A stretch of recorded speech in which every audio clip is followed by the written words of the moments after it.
to see a world in a grain of sand, and a heaven in a wild flower, hold infinity in the palm of your hand, and eternity in an hour. The magician is the most mysterious and fascinating of all archetypes. That the magician has fascinated human consciousness since ancient times is evident by taking a cursory glance at all the myths, legends, literature, movies, and video games in which he appears.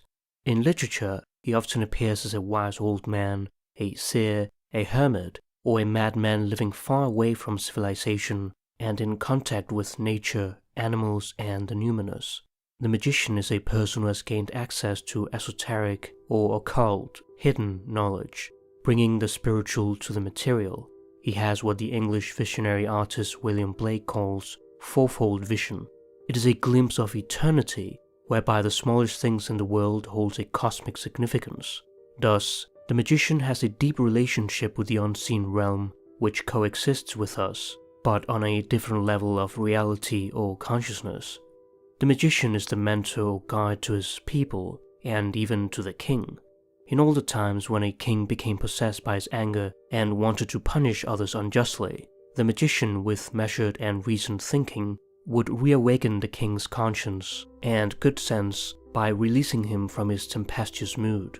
The court magician, in effect, was the king's psychotherapist. Those rulers who failed to take the counsel of the magician were more likely to become tyrannical dictators, leading to the fall of their empire. The magician has become ever-present in our collective consciousness. Professor Dumbledore in Harry Potter, Gandalf in The Lord of the Rings, the Jedi Masters Yoda and Obi-Wan Kenobi in Star Wars, etc.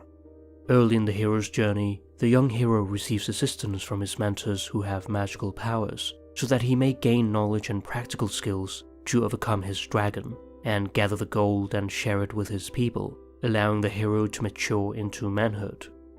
The magician is an initiate of secret and hidden knowledge of all kinds. All knowledge that takes special training to acquire is the province of the magician energy. The most popular magician archetype is Merlin of the Arthurian legend, which inspired our modern popular fiction. He is a sage with gifts of clairvoyance, prophecy, and magic powers. He forms part of the literary genre of chivalric romance, which evokes magic, heroic knights, dragons, and distressed damsels. Merlin is the advisor of King Arthur and the Knights of the Round Table, who embark on a quest in search of the Holy Grail. Though Merlin remains for the most part hidden in the background, his presence is felt. The archetype of the magician stands out as an uncanny, mysterious, distant, and sometimes even a disturbing figure. Merlin was begotten by an incubus and born of an innocent virgin. He is a child prodigy, a product of the terrestrial and the supernatural. Merlin is a prophet sent from hell, the Antichrist, whose birth is intended to reverse the effect of Christ's harrowing of hell. The light side of his mother, however, ultimately triumphs, and Merlin becomes the embodiment of the whole man, the self, a figure that holds the union of opposites, light and dark, in one being. This struggle of opposites also arises when Merlin tells the king that there's a red dragon and white dragon fighting underneath the kingdom, which is the reason the walls of his tower kept collapsing.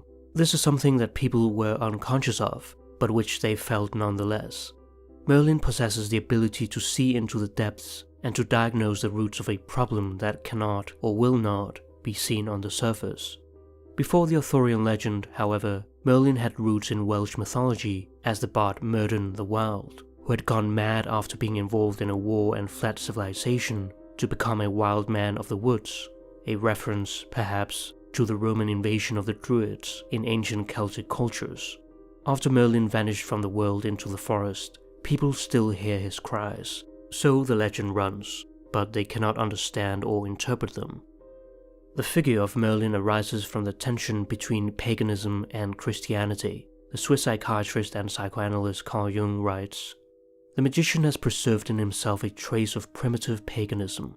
He possesses a nature that is still unaffected by the Christian dichotomy, and is in touch with the still pagan unconscious, where the opposites lie side by side in their original naive state, beyond the reach of sinfulness, but liable, if assimilated into conscious life, to beget evil as well as good, with the same daimonic energy.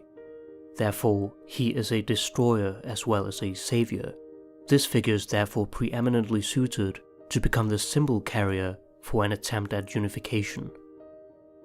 Along with Merlin, the other great archetype of the magician is Thoth, the ancient Egyptian god of wisdom, magic and writing, who later became syncretized with Hermes, the Greek messenger of the gods, and Psychopomp, resulting in Hermes Trismegistus, the sage and magician to whom all truth-seekers dedicated their discoveries of their wisdom, including the Emerald Tablet, and various works known as the Hermetica, related on the one hand to astrology, medicine, botany, alchemy and magic, and on the other to religious, spiritual or mystical teachings.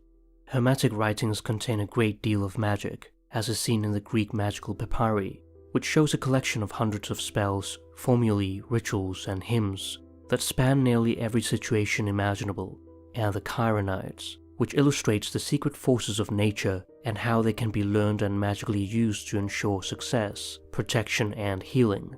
While classical scholars have denigrated these magical texts as merely superstitious, others see them as a collection of great religious literature. Practitioners of magic have had a long history of persecution, for magic was considered heresy, an unwelcome and improper expression of religion, the religion of the other. This brought about an intensive period of witch hunts, especially in early modern Europe. Magic is, in fact, the shadow of religion, representing its unknown, repressed, and hidden qualities. Astrology became astronomy, and alchemy became not only chemistry, but also, according to Jung, the forerunner of our modern psychology of the unconscious. In this sense, magic is also called the mother of science. Despite the persecution of the magicians, they could not, of course, be cast out. None of the archetypes of the collective unconscious can be. Jungian analyst Marie-Louise von Franz writes, "Magic is probably one of the oldest of man's spiritual activities. Whenever a new conscious attitude arises, the old knowledge, the previous attitude, sinks onto the level of magic. Magic is therefore the older form of spiritual and religious knowledge and activity, which has been superseded by a new spiritual religious attitude, and therefore has sunk back into a more unconscious condition." One of the most ancient forms of magic were fertility rituals, used to propitiate the gods in order to ensure plentiful crops and fertile women. This works through sympathetic magic, which is based on the principle of correspondence. It proposes that one can influence something based on its resemblance to another thing, like affects like, such that forces of nature are to be influenced by the act carried out in the ritual. For example, Paleolithic cave paintings were associated with the magic of the hunt. Perhaps these paintings were made to act out a hunt before it began, or to consecrate the animal to be killed. Humans have had magical religious impulses through all of recorded history, and presumably before. The Sorcerer is the name for an enigmatic painting found in a French cavern known as the Sanctuary. It was made around 13,000 BC, and seems to be some kind of great spirit or master of animals. In ancient Mesopotamia, magical incantations were inscribed on cuneiform clay tablets. Rituals were performed by the Asipu, who were well versed in the magical arts, but also likely in medicine, priesthood, and scholarship. Magicians used to serve as advisors to kings and great leaders, and apotropaic magic was used as a defense against evil sorcerers and for banishing the effect of evil influences, such as a curse or evil eye, with the help of good luck charms, amulets, talismans, certain gestures, etc. Today we still knock on wood to ward off bad luck. Apotropaic magic became widespread in ancient Greece. The Sumerian god Enki was associated with magic and regarded as the source of all arcane knowledge. For the ancient Mesopotamians and ancient Egyptians, magic was a way of life. They did not distinguish between rational science and magic. The Egyptians deified magic in the form of the god Heka. The main principle centered on the power of words to bring things into being. We may compare this idea with the magical word abracadabra, which appeared in late Greek writings and was used as an amulet inscription primarily to vanquish illness, and is possibly related to the Gnostic god Abraxas. Though the meaning of the word is uncertain, some have translated it as, "I will create as I speak." This also runs parallel to the creation of the world in Genesis, and God said, "Let there be light," and there was light. Another popular magical word of today is hocus pocus, which may derive from the words hoc est corpus in the Latin Mass, this is the body, of Christ. For the Egyptians, magic was present in one's birth, life, death, and afterlife. In the afterlife, each individual would undergo a weighing of the heart, where one's heart would be weighed on a scale against a feather. Those who had pure hearts and led a life of virtue would balance the scales, and begin their long and arduous journey to Aru, or the Field of Reeds, paradise in Egyptian mythology. The deceased would face various challenges and obstacles, and magical spells were believed to provide protection and guidance. These can be found in the Egyptian Book of the Dead, and are intended to assist a dead person's journey through the underworld. Magicians often have ancient tomes called grimoires, or Book of Spells. The Hayat al-Hakim, translated as The Aim of the Sage, also known as the Picatrix, is a 400-page book written around the 10th or 11th century that summarizes all the works on magic and astrology, and draws on Hermetic and Neoplatonic philosophical ideas. In biblical canon, King Solomon is a figure known for his wisdom and piety. However, in the apocryphal works he's not just associated with wisdom, but also with magic and the occult. In the Testament of Solomon, he has conversations with demons. By means of a magical ring, the Seal of Solomon, he learns to control and command demons to speed up the construction of his temple. The Key of Solomon is a grimoire that describes the necessary preparations for certain magical operations. It provides instructions for the creation and consecration of magical tools for invoking spirits, often to gain knowledge, power, or assistance in various endeavors, as well as the appropriate materials, astrological time, and magical symbols. Before the invocation, however, one must purify oneself, create a magic circle, and pray for God's protection. Perhaps the most famous fictional grimoire is the Necronomicon, written by the mad Arab Abdul al-Hazred, which appears in the works of horror writer H.P. Lovecraft. The title appeared to him in a dream. Not much is known of its contents, other than a rhyming couplet, "That is not dead which can eternal lie, and with strange eons even death may die." Al-Hazred worshipped cosmic entities, known as the Great Old Ones and Outer Gods, before his mysterious death. Lovecraftian characters are entranced by the pursuit of forbidden knowledge, and end up descending into madness or death by the revelation of it. Lovecraft reveals a deep human desire, that we would risk our lives for gaining access to occult knowledge. However, one must beware of unearned wisdom. There are no shortcuts to enlightenment. One of the leading archetypes of our time is the sorcerer's apprentice. This archetype is depicted by Goethe. As a sorcerer departs his workshop, he leaves his apprentice to work on chores. The apprentice gets tired and enchants a broom to do the work for him by infusing it with summoned spirits. Things start to get out of control, and the apprentice does not know how to undo his spell. The sorcerer returns and quickly breaks the spell, dispelling the spirits before they could do more damage. The story concludes with the old sorcerer's statement that only a master should invoke powerful spirits. As Goethe famously states, "The spirits that I summoned, I now cannot rid myself of again." This is Pandora's box, a source of great and unexpected trouble. Once opened, there's no turning back. The archetype of the sorcerer's apprentice portrays the zeitgeist of the 21st century: nuclear energy, genetic engineering, cloning, virtual reality, artificial intelligence, etc. We are entering a post-human era, posing new existential challenges to the human condition.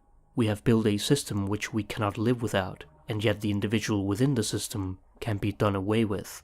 As time moves on, technological inventions may become extensions and replacements of our muscles, our nervous system, our brain, our eyes and ears, and even our reproductive organs, to such an extent that the boundaries between biology and mechanical contraptions have all but disappeared. Materialistic science, in its effort to gain knowledge about the world of matter and to control it, has engendered a monster that threatens the very survival of human existence. Moreover, the stress and excessive demands of modern life, alienation, and loss of meaning in life and of spiritual values has engendered in many people a consuming need to escape and seek pleasure and oblivion. people are slowly being alienated from their bodies, from each other, and from nature. As we'll see later, the integration of the magician archetype is essential for us to tackle these problems. In his work on English literature in the 16th century, British writer C.S. Lewis highlights how in medieval stories, magic had a fantastical and fairy-like quality, while in the Renaissance, it became tied to the idea of hidden knowledge that could be explored through books and rituals. Scholars immersed themselves in mysterious books, pronouncing terrible words, and souls were endangered. Magic became a potentially dangerous pursuit. The German magician, alchemist, and astrologer Johann Georg Faust appears as the archetypal adept of Renaissance magic in the 15th and 16th centuries, becoming the subject of folk legend after his death.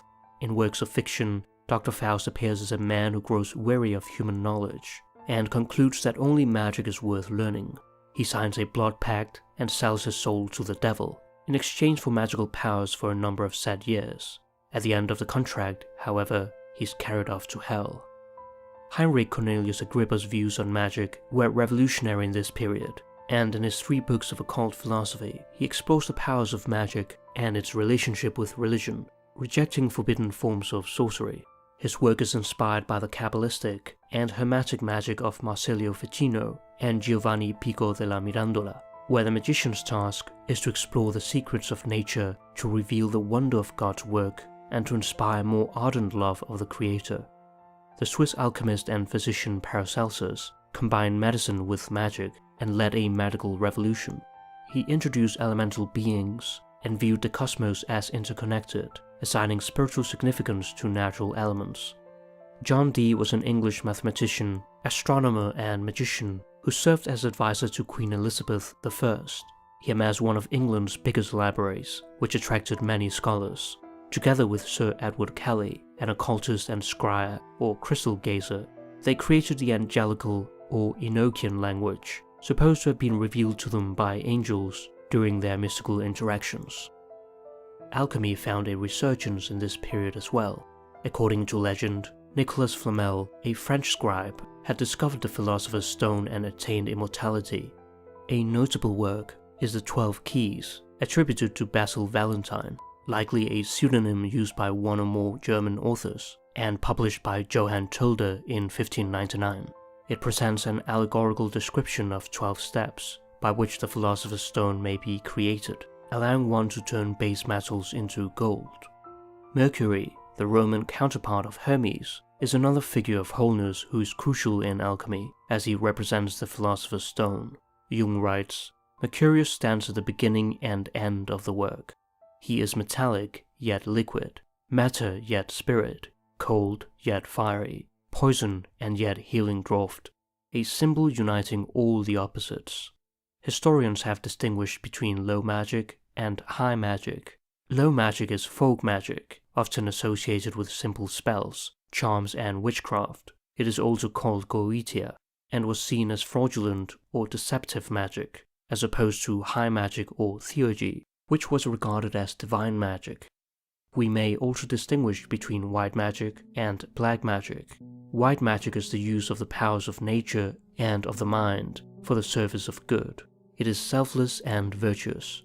All white magic must be backed by strong moral character, which results in greater interior enlightenment, a prerequisite for performing heroic services for mankind.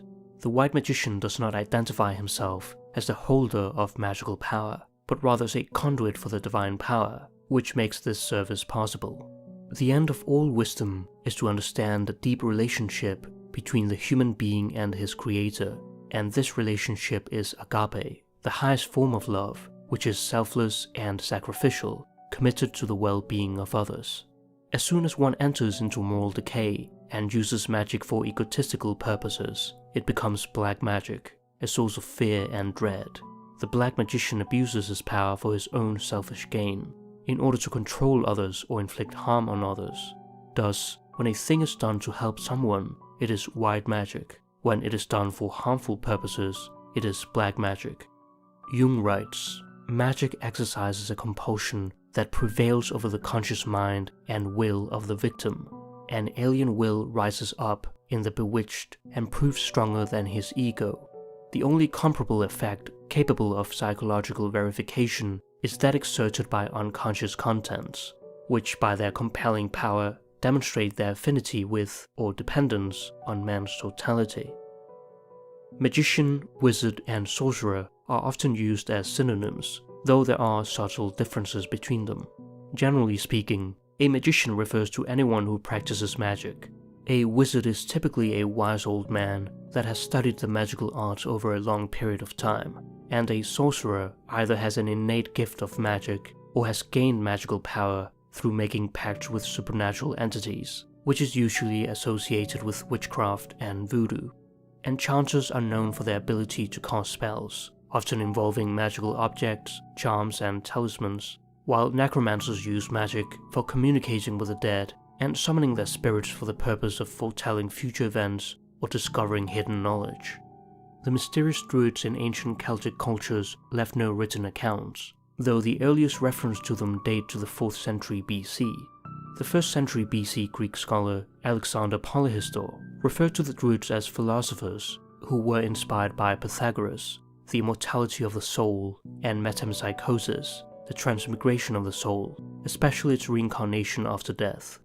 Mystics and Gnostics engaged in meditation, prayer, and rituals in order to attain gnosis, personal knowledge or direct experience of the divine, to reach oneness with the center that lies deep within by uniting their will with the will of God.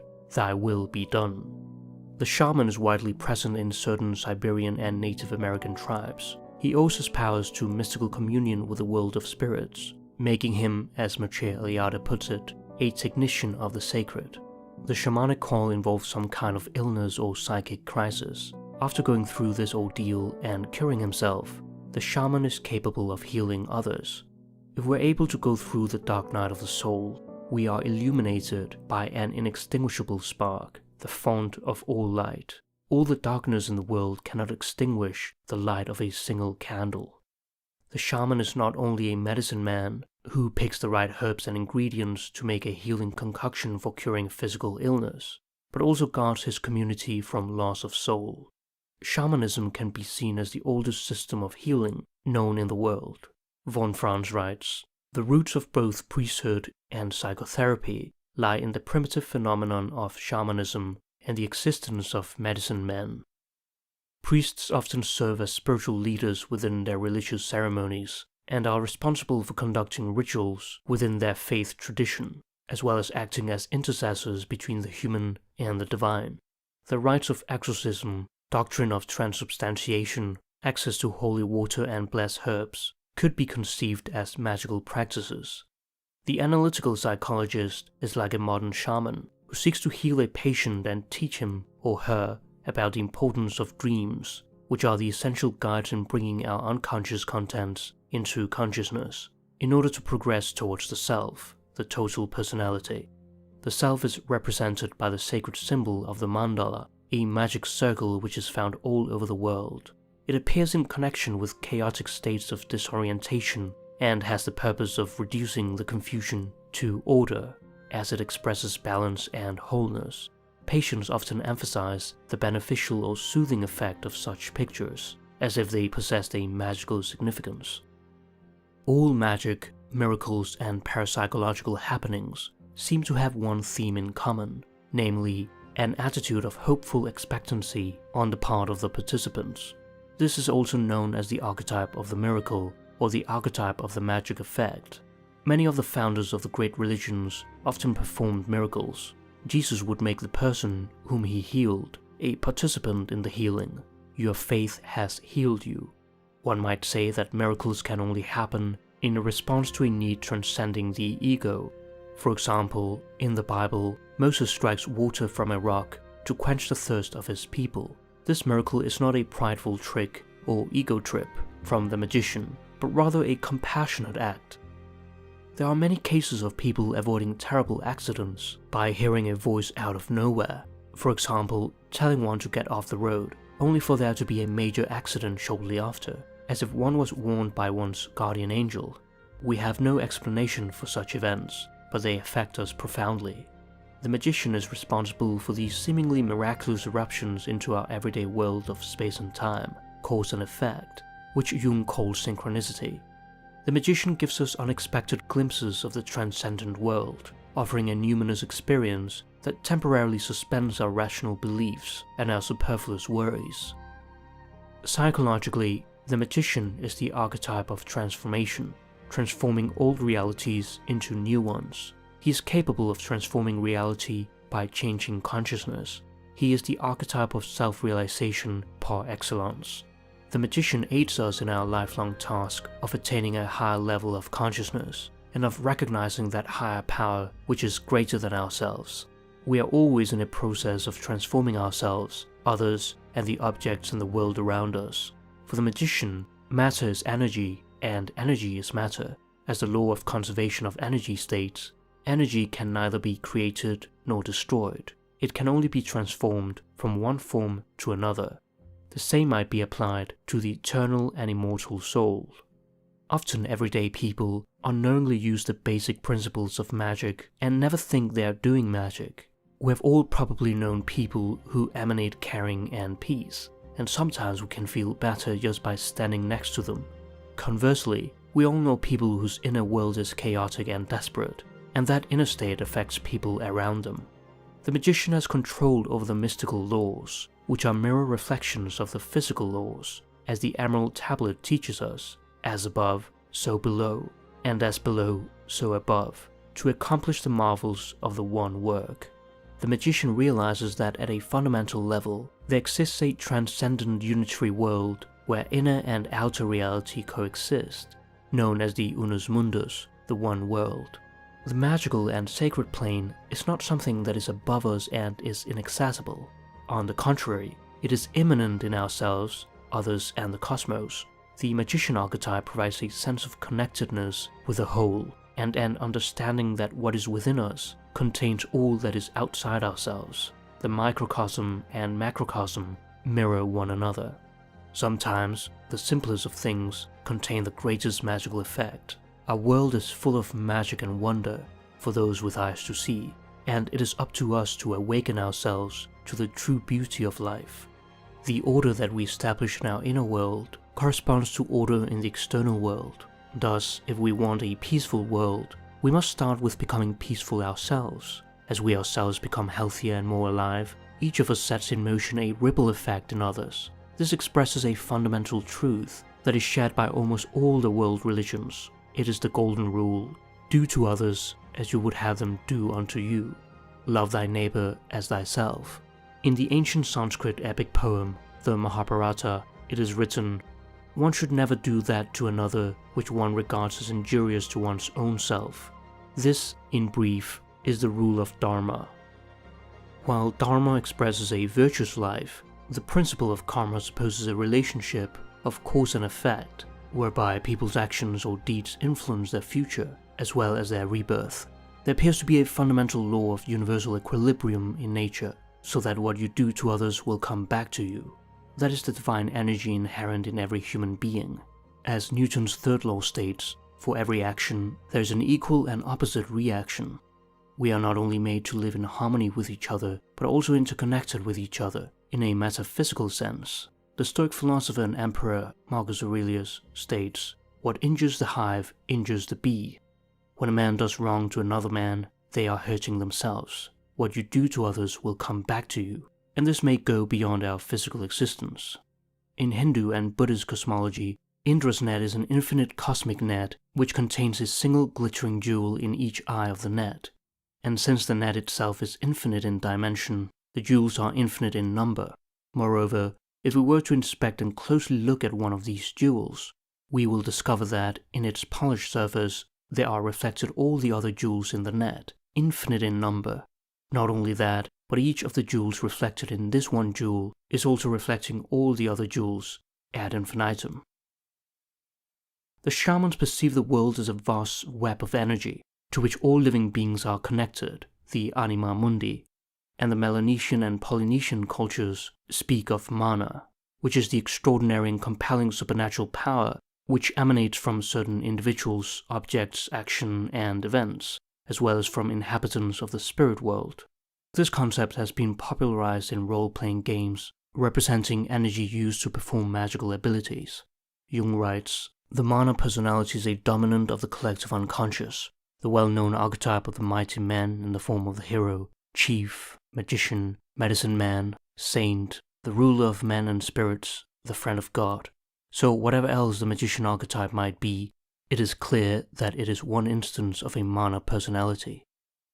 As a practitioner of black magic, the shadow magician has no interest in helping others, but rather controls or manipulates others for his own benefit. Whenever we are detached, unrelated, and withholding what we know could help others, whenever we use our knowledge as a weapon to belittle and control others, or to bolster our status or wealth at others' expense, we are identified with the shadow magician as manipulator. The dark magician's esoteric knowledge on his craft causes his ego to become inflated, and he takes advantage of others who have limited knowledge. As Lord Acton stated, power tends to corrupt, and absolute power corrupts absolutely. The shadow magician also has an Asclepius complex, a common form of inflation that comes from identifying with a healer archetype. He has no need for any personal relationship with the wounded. Taking on an archetype eliminates one's humanity, resulting in grandiose beliefs, megalomania, or a messiah complex. This is typical of charlatans, false prophets, or cult leaders. The dark magician believes that he is a god because he has the power to heal, and falls into hubris, considered as the worst of the 7 deadly sins. Because the power of the magician in each of us is so potentially great, integrating the shadow is essential, so that we do not consciously use our power for evil purposes. If we do not integrate our repressed content, they take on a monstrous form and possess us, like Dr. Jekyll and Mr. Hyde. Perhaps because of the expression magic tricks, the archetype of the trickster comes immediately to mind when one thinks of the magician. In fact, Mercury and Hermes are both gods of tricksters, thieves, and magicians. When they are in their shadow side, they become illusionists, convincing others of overnight success or a magic pill to solve all problems, usually at high prices. This method of diverting people from their personal journeys to mindless consumerism is a major force of evil sorcery in our time. On the other hand, the prankishness of the trickster can serve to deflate an all-too-serious magician's personality. Both can shapeshift, create illusions, and confuse us with their sleight of hand. By making objects disappear, they can dramatize the simple truth that every object, everything, is but an appearance of reality. The underlying essence of the magical art is revelation. The magician has the power to reveal the basic structure underlying all appearance by stripping away the unnecessary details. Behind the 10,000 things, all is one. It is as if the trickster conceals this fundamental reality from us until we do the necessary inner work to realize the illusion of appearances.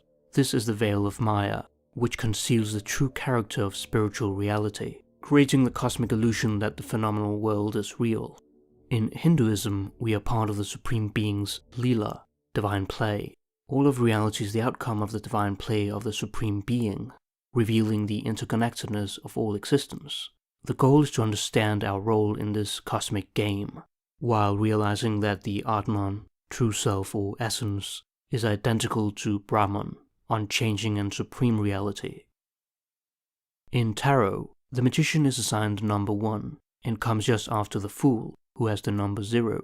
In the Marseille deck, the magician is called the Juggler. He appears as a young street performer holding a golden wand and wearing motley, the traditional costume of the court jester, trickster, or fool. The brim of his hat resembles a figure 8 lying on its side, the mathematical sign for infinity. In the Rider-Waite deck, the magician appears as a holy priest, discarding the aspects of the trickster. The hat has been replaced by the symbol for infinity, encompassing creation, preservation, and destruction, the cycle of birth, life, death, and rebirth. This may be a hint about the endlessness of the powers of magic. The number 1 symbolizes undifferentiated totality, out of which comes the 2, the opposites, a necessary conflict for the possibility of consciousness, which defines the human being. Elevation, however, is motion toward unity. The magician's task is to unite with the one source, from where we all come from and will return, when the time is right. In Kabbalah, the first letter of the Hebrew alphabet, Aleph, symbolizes the oneness of God. The magician points one hand with a wand to the sky and the other hand to the earth, as above, so below. Or as Jesus said in the Lord's Prayer, "Thy will be done on earth as it is in heaven." The sky, inspiration, dreaming, vision, is grounded in the facts of everyday existence. Both are equally important. Real power comes from recognizing our dependence on the earth, on other people, and on our spiritual source. Thus, many traditional shamans begin their work by consciously connecting with and thanking the earth, the four directions, the people they love most, including their teacher, and finally the spiritual power they serve. In the Red Book, Jung dedicates a chapter to the magician. He meets Philemon, his inner wise old man and magician. When Jung talks to him about what magic is, Philemon replies that magic happens to be precisely everything that eludes comprehension. One cannot understand magic. One can only understand what accords with reason. Magic accords with unreason, which one cannot understand. Jung writes, "The practice of magic consists in making what is not understood understandable in an incomprehensible manner." Magic will never be lost to humanity, since it is reborn with each and every one of us. We need magic to be able to receive or invoke the messenger and the communication of the incomprehensible. We must accept that the world comprises reason and unreason, and that magic remains a mystery until one attains gnosis. Then one might say, as Jung did when asked if he believed in God, "I don't need to believe, I know." Jung writes, "This magical power allows itself to be neither taught nor learned. Either one has it or does not have it. Now I know your final mystery. You are a lover. You have succeeded in uniting what has been sundered, that is, binding together the above and below. Have we not known this for a long time? Yes, we knew it. No, we did not know it. It has always been this way, and yet it has never been thus. Why did I have to wander such long roads before I came to Philemon, if he was going to teach me what has been common knowledge for ages? Alas, we have known everything since time immemorial, and yet we will never know it until it has been accomplished. Who exhausts the mystery of love?"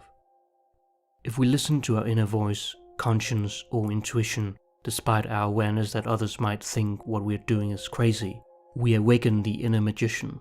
The magician's path is a lonely one.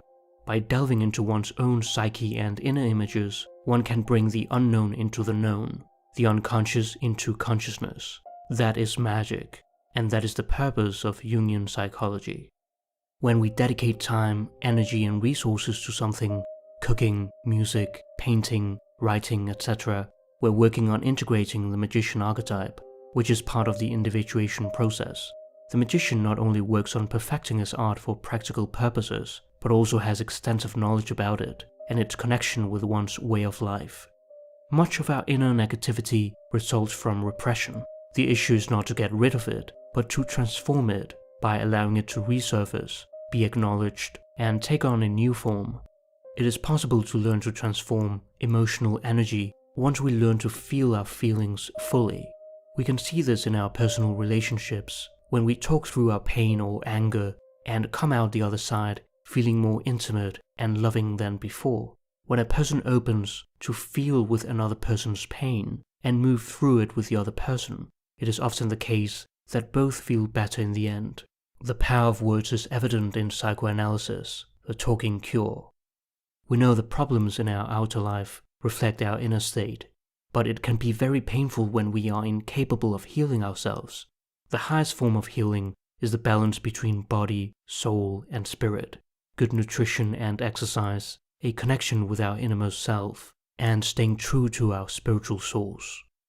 Often magic is as simple as prayer. Many magicians simply ask for what is needed: health, forgiveness, transformation, resources. As long as it is reasonable and within the humanly possible, one can attain it. The answer comes from the wisdom of a power greater than one's own. Hence the saying in Matthew 7:7, "Ask and it will be given to you. Seek and you will find. Knock and the door will be opened to you." Interestingly, the number 7 is considered the most mystical of all numbers, symbolizing fullness and completion, as it is the day God finished his work, blessed it, and rested. It is the most repeated number in the Bible. All of the great inventions and wonders of the world, first existed as images in the unconscious. As we paid attention to them, we brought them into consciousness and solidified them into the external world. The magician brings the realm of fantasy and imagination into reality. By visualizing it, he creates it. In numerology, this corresponds to the master number 22, Master Builder, who is the most capable of all in making his or her dreams come to fruition. To some extent, thoughts create reality. Belief is not trivial, it has tangible results. The power of the mind can even heal sickness, as is seen in placebo-controlled studies. In New Age thought, the law of attraction supposes that positive thoughts bring positive results, and negative thoughts bring negative outcomes. Psychologically, however, it is too one-sided. We must not impose our will on reality, but surrender to both the positive and the negative, which must coexist, for that is the fundamental reality of the human condition. It is their synthesis, not the repression of the negativity, that brings about the fullness of being, of psychic wholeness, balance, and harmony. Positive thinking should never be used to avoid responsibility for the harm you do to yourself or others. When we do harm, we need to ask for forgiveness. When we can do so honestly, we should also make amends in some way. The magician always practices some kind of ritual. Rituals express a change in commitment and help us experience a sense of connectedness. And rituals repeated over time connect us with our historical ancestors.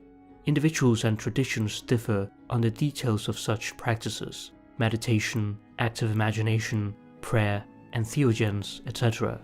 Psychologically, the idea is to align your consciousness with your unconscious, so that your unique story may be unfolded in life. Like fruits and flowers, our life experiences are products of nature. They grow spontaneously in our garden, awaiting discovery for the nourishment of our soul. The magician journeys to another world through altered states of consciousness. We all enter these altered states, but most of us choose not to become very conscious of them. These, however, open us to a deeper wisdom and a connection with the transpersonal that greatly improves the quality of the rest of our lives.